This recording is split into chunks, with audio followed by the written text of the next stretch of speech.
Question. What do you consider the greatest danger in the mindfulness and spirituality space right now? What if I told you the greatest danger on the spiritual path isn't a false teacher? The lessons are valid. Sometimes the vessel delivering them creates a new wound, like Billy C. and that religious debate that he misplaced his integrity and sovereignty over. It exposes unhealed shadows, like Aubrey and his misinterpretation of a message from ISIS. He's still working damage control on.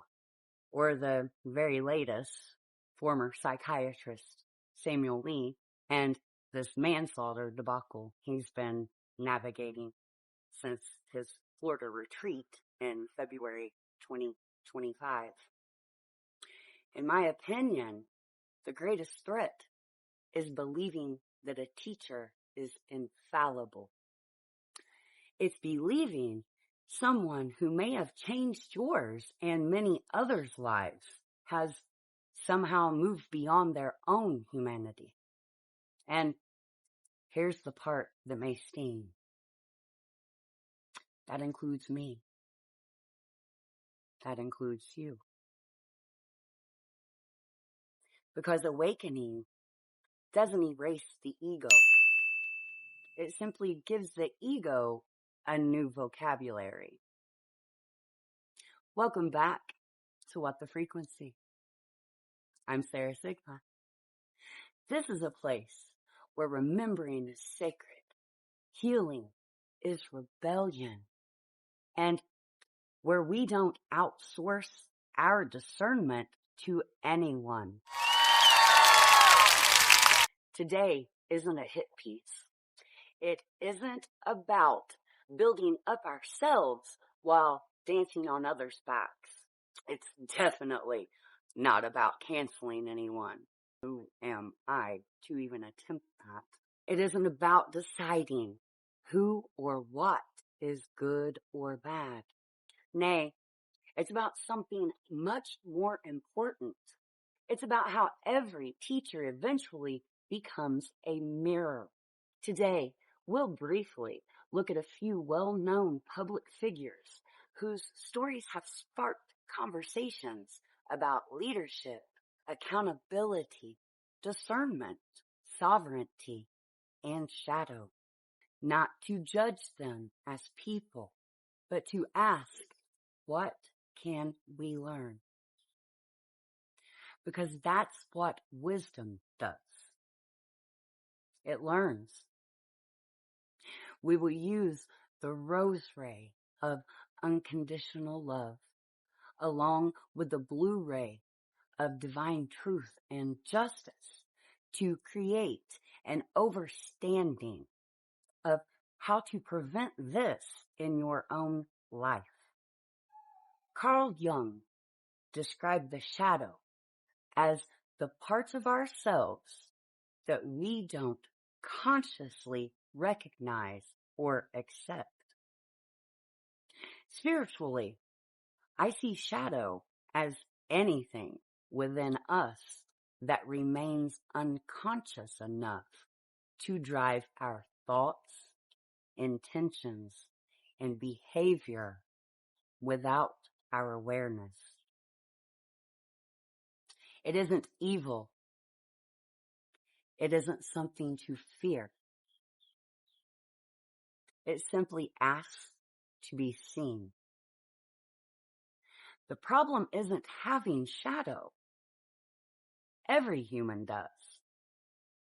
The problem is believing you don't. Because the moment we believe we've transcended our humanity begins driving from the back seat. One of the greatest gifts that you can give another human isn't blind loyalty. It's honest discernment. You've heard me say it before. question everything, even me, especially me. If something I teach ever doesn't resonate with truth inside your own heart, question it, please, because I'm not calling followers. I'm providing guidance by way of my own experience and teaching tools to create sovereign humans. A teacher with healthy boundaries isn't afraid of thoughtful questions. Dr. Samuel Lee is a public example number one. If you've been walking home with us for any time, then you know that I've learned from Dr. Samuel Lee over the years. The title no longer applies as a judge ordered him stripped of his ability to practice in at least Florida, Texas, and California, if I recall correctly.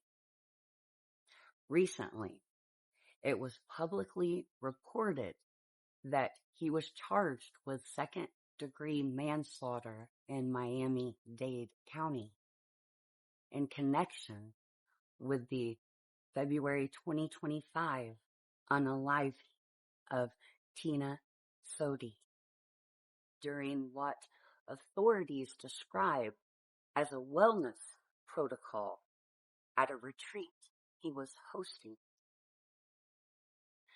Lee has pleaded not guilty, and the case is ongoing.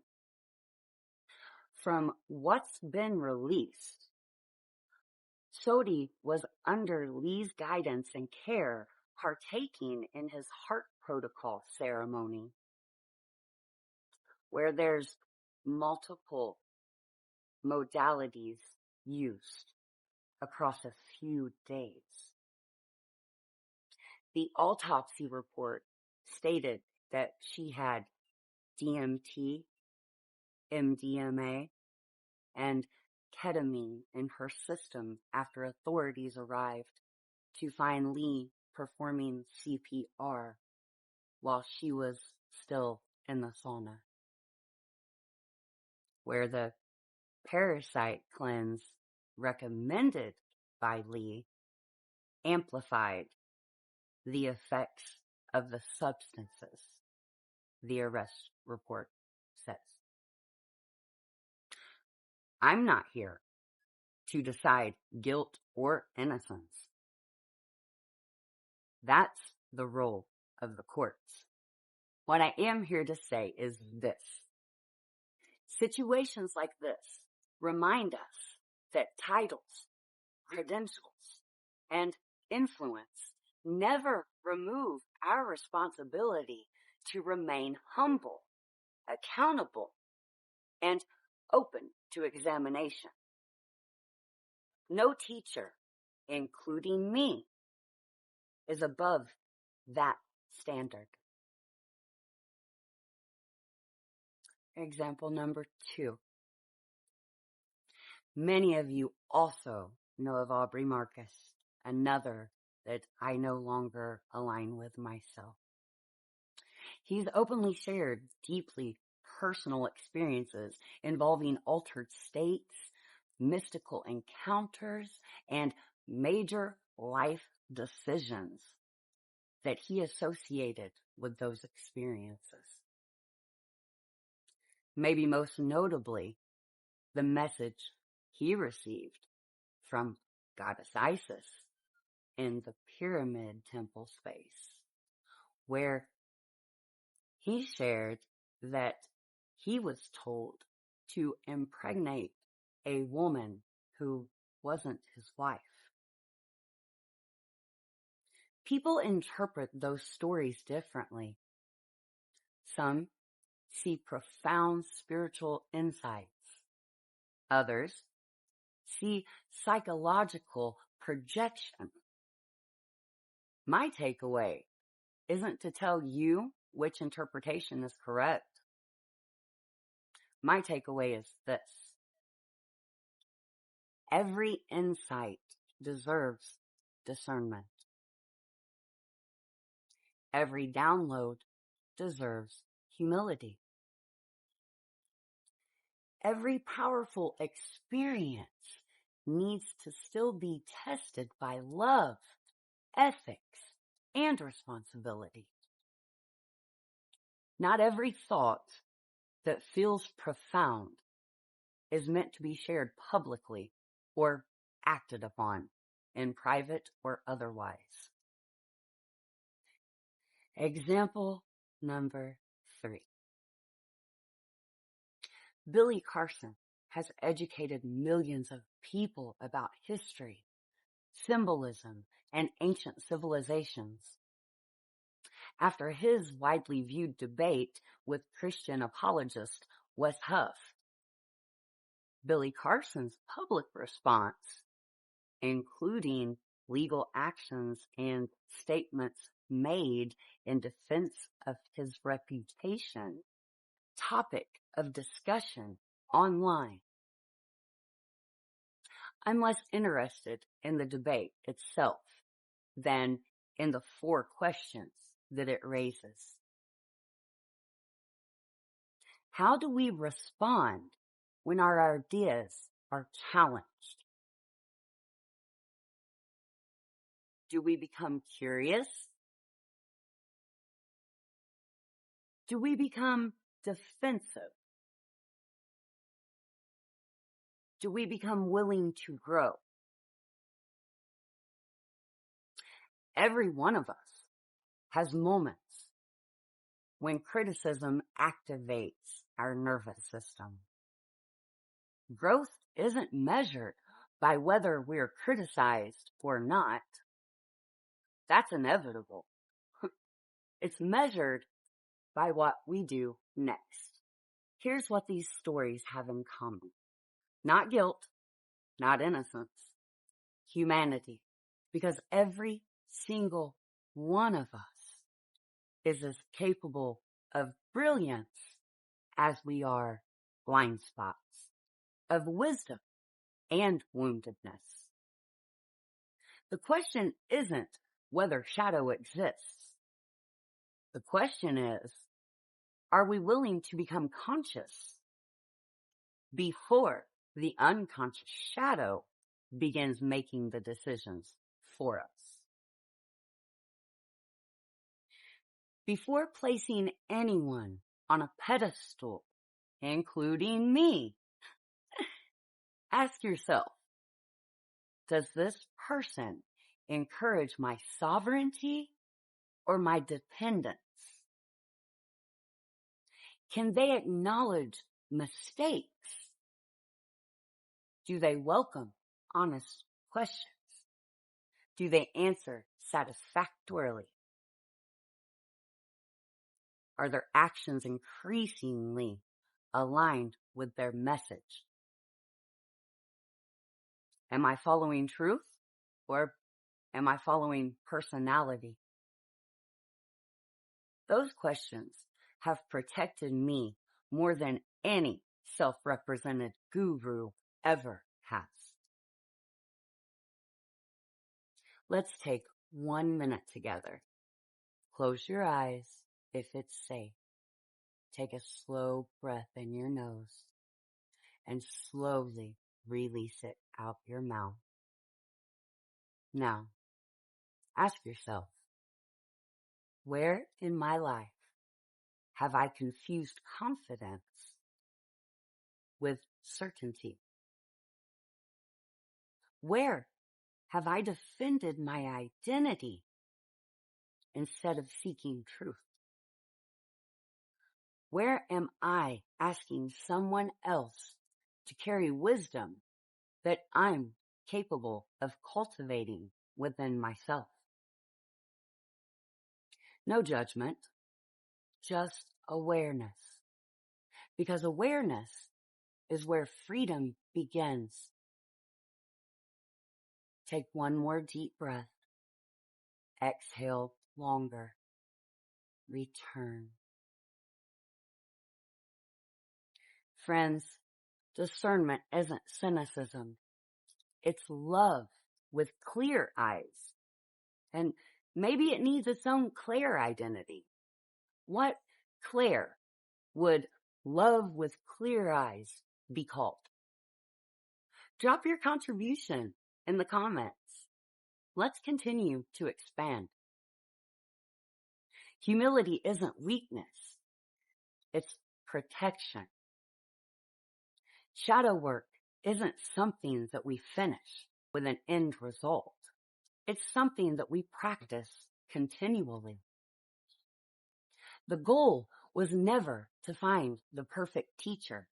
The goal was to become the kind of human who can recognize truth without surrendering their own ability to think, feel, question, and love. Thank you for walking this path with me. Thank you for asking the hard questions. Thank you for remembering that awakening isn't about becoming superhuman. It's about becoming more of who you've always been. And if you're ready to remember your power, tap that bell to subscribe and not miss and activate your magic series upload, where we're shining our light on all the wounds, like witch, mother, father, sister is next. And we learn a new tool to regulate the nervous system, to embody and remember in the body, and allow our energy to flow. Go deeper in the Temple of Remembrance with the Rose Code field notes uploaded with each episode released here on YouTube. You will find a loving, empathic, helpful community and many free offerings to help guide you deeper. I am Sarah Sigma, and this is What the Frequency, where remembering is sacred, healing is rebellion, and love, that's the frequency that never, ever fades. Until next time, stay awake, stay gentle, stay harmonic.